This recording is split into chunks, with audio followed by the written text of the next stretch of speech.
नमस्कार, आदाब, सत श्री अकाल। लाइव नेशन 7 में आपका स्वागत है। मैं शादाब मलिक। शरीर में 206 हड्डियां हैं। हमारा पूरा शरीर हड्डियों पर ही टिका है। ऐसे में ज़रूरत है हम अपनी हड्डियों का ध्यान दें, और उस ध्यान देने के क्रम में हमें ये जानना ज़रूरी है कि कौन सी बीमारी है जो हड्डियों को कमज़ोर करती है, उसका इलाज कैसे होता है, और सबसे बड़ी बात कि उससे कैसे बचा जा सकता है। हमारे साथ मौजूद हैं हड्डी रोग के विशेषज्ञ doctor Ashish Singh. Sir, live nation 7 में आपका स्वागत है। धन्यवाद साहब जी। सर, हड्डियां कमज़ोर हो जाती हैं, एक बीमारी ऑस्टियोपोरोसिस है। उस बीमारी में होता क्या है सर, और किस तरह से वो हड्डियों को नुकसान पहुंचाता है? ऑस्टियो मीन्स बोन, जी। पोरोसिस मतलब पोर्स बन जाना। अगर हम एक लेमन के लैंग्वेज में बात करें तो हड्डियां बताशे की तरह वीक हो जाती हैं। यह समय के साथ जनरली होता है।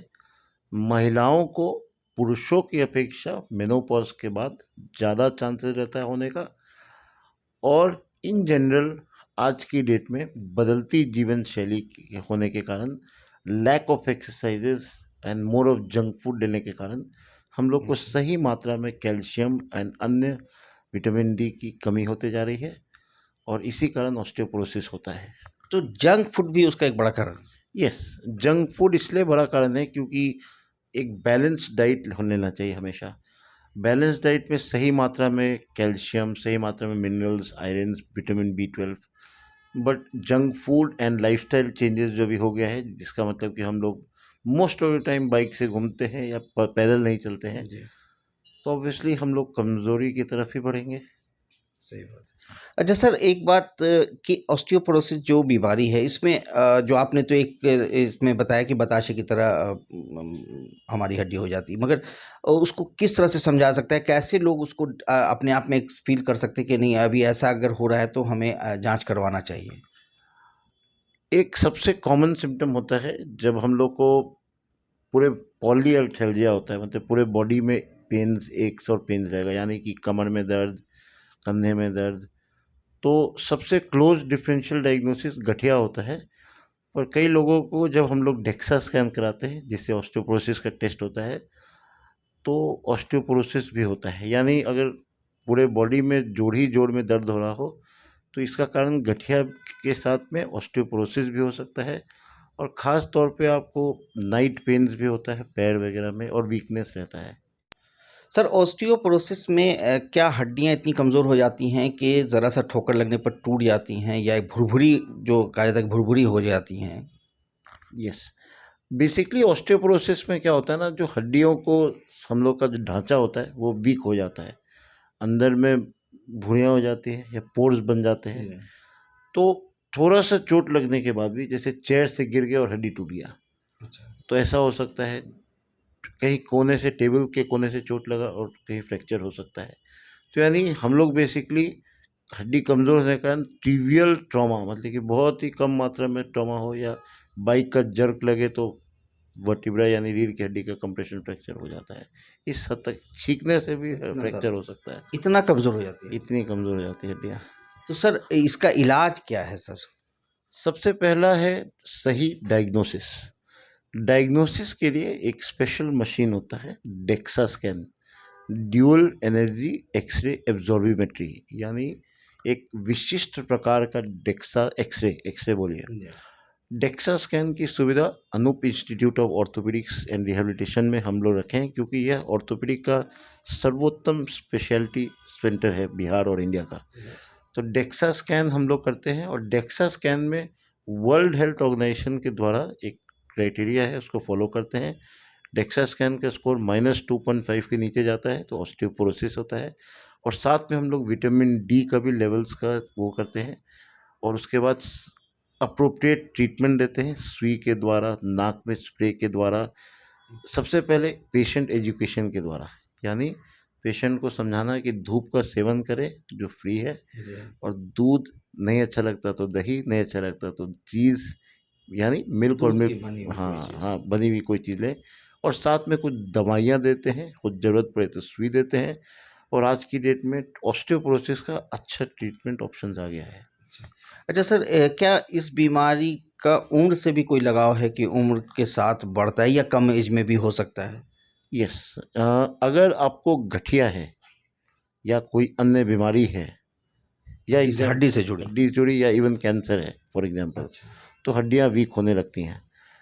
उम्र के साथ जनरली हड्डियां वीक होती हैं, बट अगर एक्टिव रहेंगे, एक्सरसाइज नियमित रूप से करेंगे, नियमित रूप से अगर आप खान पान करेंगे, वजन नहीं बढ़ाएंगे, तो इन सभी चीज़ों से डिले हो सकता है। पर यस, ऑस्टियोपोरोसिस एज के साथ होता है। जो प्रोसेस एज के साथ होता है। अगर आखिर में एक बात पूछना चाहेंगे सर कि इस बीमारी से कैसे बचा जा सकता है? ये सवाल अगर हो तो? यस, सबसे पहले मैंने जिक्र किया बदलती जीवन शैली, जी। इसका प्रमुख कारण है। तो अगर हम एक्टिव लाइफस्टाइल पे का बात करें, यानी दिन में 20 मिनट्स और प्लस एक्सरसाइज करें, तो मसल स्ट्रेंथनिंग होगा, साथ में बोन्स का ब्लड फ्लो बढ़ेगा, तो उससे हड्डियां मजबूत रहेंगी। दूसरा है, हम व्यवस्थित रूप से खान पान में सुधार करें, यानी दूध, दही, छेना और धूप का सेवन करें। तीसरा इम्पोर्टेंट चीज़ है कि अगर आपका पेरीमेनोपॉजल एज है फीमेल्स में, तो उस दौरान हम लोग अप्रोप्रिएटली ट्रीटमेंट के लिए दवाइयाँ, कैल्शियम इनटेक बढ़ाते हैं। और अगर कुछ सिम्टम हो तो इमीडिएटली किसी डॉक्टर से मिलना चाहिए, चाहे कि early diagnosis will be give you early cure. हाँ, तो ये इम्पोर्टेंट चीज़ें हैं। और डेक्सा स्कैन हर 2 साल में 40 साल के ऊपर हर एक मर्द या औरत, आई मीन मेल्स या फीमेल्स को कराना चाहिए। ये रूल है, बुक्स के द्वारा रिकमेंडेड है। अच्छा सर, एक चीज़ और मेरे मन में सवाल आ रहा है कि ये जो सर बीमारी है, इस बीमारी के बाद जैसे क्या इसका इलाज फिर पूरी तरह से संभव हो पाता है या फिर इस दवा से ठीक होता है? क्या है सर कि अगर एक बार हो गया तो ये ठीक होता है या नहीं? बेसिकली क्या होता है, एज के साथ हमारा बॉडी एक लिविंग ऑर्गेनिज्म है, यानी डीजेनरेशन भी चलता है और रीजेनरेशन भी चलता है, यानी जिस तरीके से टूट रहा है उसी तरीके से बन रहा भी है। परंतु उम्र के साथ हम लोग का डीजेनरेटिव प्रोसेस थोड़ा ज़्यादा हावी हो जाता है और हम लोग का रीजेनरेटिव प्रोसेस स्लो हो जाता है। परंतु आज की डेट में सही डायग्नोसिस, यानी डेक्सा स्कैन और विटामिन डी लेवल्स के बाद सही अप्रोप्रिएट दवाइयाँ, इंजेक्शन के माध्यम से हो, नाक के द्वारा स्प्रे लेने के माध्यम से हो, सिर्फ कैल्शियम इलाज नहीं है, यानी मल्टी मोडेलिटी ट्रीटमेंट, यानी right from physiotherapy to food to lifestyle change to calcium to सुई, और समझाने से, पेशेंट को समझाने से इसका ट्रीटमेंट पॉसिबल है। अगर हम ट्रीटमेंट नहीं कराते हैं तो, या फिर हमारा ऑस्टियोपोरोसिस बहुत रहता है तो, अपार्ट फ्रॉम फ्रैक्चर्स जो होता है, एक बार गिर गए, ट्रिवियल गिर गए, कुर्सी से गिर गए, बाइक के ऊपर से स्पीड ब्रेकर पे लगा और आप झटका खा गए, उसमें फ्रैक्चर हो गया, तो फिर बाद में ऑपरेशन वगैरह की ज़रूरत पड़ती है। तो मेरे ख्याल से अगर आप फिट रहेंगे तो हिट रहेंगे, और खान पान का चेंज एंड लाइफस्टाइल मॉडिफिकेशन करेंगे तो चीज़ें बेहतर रहेंगी। बहुत बहुत धन्यवाद। Thank you sir. तो जैसा कि डॉक्टर साहब ने कहा कि फिट रहेंगे तो हिट रहेंगे, तो ज़रूरत है कि अपनी सेहत पर ध्यान दें, अपनी हड्डियों का समय रहते इलाज कराएं। अगर आपको किसी भी तरह का प्रॉब्लम दिख रहा है तो डॉक्टर से ज़रूर सलाह लें। इस तरह की खबरों के लिए आप बने रहें हमारे साथ, देखते रहें हमारा वीडियो। अगर अभी तक आप लोगों ने हमारे चैनल को सब्सक्राइब नहीं किया है तो ज़रूर सब्सक्राइब कर लें, साथ ही साथ ट्विटर हैंडल पर हमें फॉलो ज़रूर करें।